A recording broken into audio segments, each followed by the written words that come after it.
একদিনে দুটি কুমির ধরে বিরাট সাফল্য পেল পাথর প্রতিমার বন দপ্তর। প্রথম কুমিরটি ধরা পড়ে ব্রজবল্লভপুর ছোট রাক্ষসকালীর হরিহর বেড়ার পুকুর থেকে, সেটি প্রায় 8 ফুট লম্বা।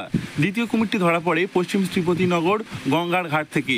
ব্রজবল্লভপুরের ছোট রাক্ষসকালীর কুমিরটির কাছ থেকে 40টির মতো ডিম পাওয়া গিয়েছে। এই কয়েকদিনের নদী ও সমুদ্রের জলোচ্ছ্বাসের জেরে কুমিরগুলি লোকালয়ে চলে এসেছিল বলে ধারণা করা হচ্ছে।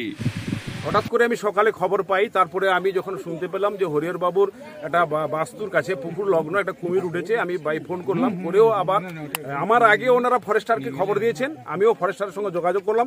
একসঙ্গে এসে এখানে দেখলাম যে একটা 8 ফুট কুমির আমরা দেখতে পেয়েছি। অ্যাকচুয়ালি সত্যি কথা বলতে কি, আমাদের সুন্দরবন মানে যেটা পাশাপাশি নদী এবং নদীর বাঁধ অনেকটা নিচু, জোয়ারের জল খুব উঁচু হয়ে যায়, যেটা আমাদের রাক্ষসকালীর সিন্দ্রাবাড়ি টাকা যেটা বলা হয় বা তেঁতুলতলার যেটা বলা। ব্রজবল্লভপুরের ছোট রাক্ষসকালীর কুমিরটির কাছ থেকে 40টির মতো ডিম পাওয়া গিয়েছে। এই কয়েকদিনে নদী ও সমুদ্রের জলোচ্ছ্বাসের জেরে কুমিরগুলি লোকালয়ে চলে এসেছিল বলে ধারণা করা হচ্ছে। এলাকায় কুমির ঢোকার খবর পেয়ে স্থানীয়রা জড়ো হতে শুরু করে পুকুর পাড়ে। খবর পেয়ে আসে বন দপ্তরের কর্মীরা। দিনের বেলায় বড় কুমিরটি ধরার পর রাতের বেলায় আবারও কুমির ধরতে চলে অভিযান।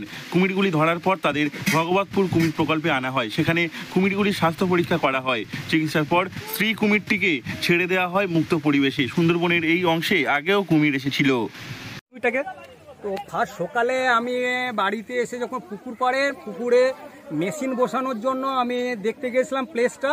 ওই প্লেসটা দেখতে গিয়ে যখন দেখলাম যে জলে একটা কিছু নড়াচড়া করছে, তার ভালো করে যখন দেখতে গেলাম, ও এমনিতেই লাফিয়ে উঠেছে আমাকে আক্রমণ করার জন্য আর কি। তারপরে পাশাপাশি লোকজনকে ডেকে আমি যখন আবার দ্বিতীয়বার গেলাম, তখন ও আক্রমণ করার জন্য আমাদেরকে তাড়িয়ে নিয়ে আসে এবং জল থেকে প্রায় 15 থেকে 20 ফুট পর্যন্ত উপরে চলে আসে আর কি। এইভাবেই আমি দেখতে পেয়েছিলাম। তবে এবার জোড়া কুমির ধরে সাফল্য পেল বন দপ্তরের কর্মীরা। এই জোড়া কুমির ধরতে সারাদিন তারা কঠোর পরিশ্রম করেছে। দুপুরে একটি কুমির ধরার পর তারপর রাতেও একটি কুমির ধরা হয়। এই কুমিরগুলি প্রায় 8 ফুটের কাছাকাছি লম্বা ছিল বলে জানা যাচ্ছে।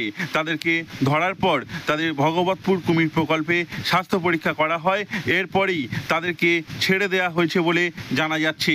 নদী ও সমুদ্রে ব্যাপক জলোচ্ছ্বাসের জেরে এই কুমিরগুলি লোকালয়ে চলে এসেছিল বলে খবর। দক্ষিণ 24 পরগনা থেকে নওয়াব মল্লিকের রিপোর্ট, লোকাল 18 বাংলা।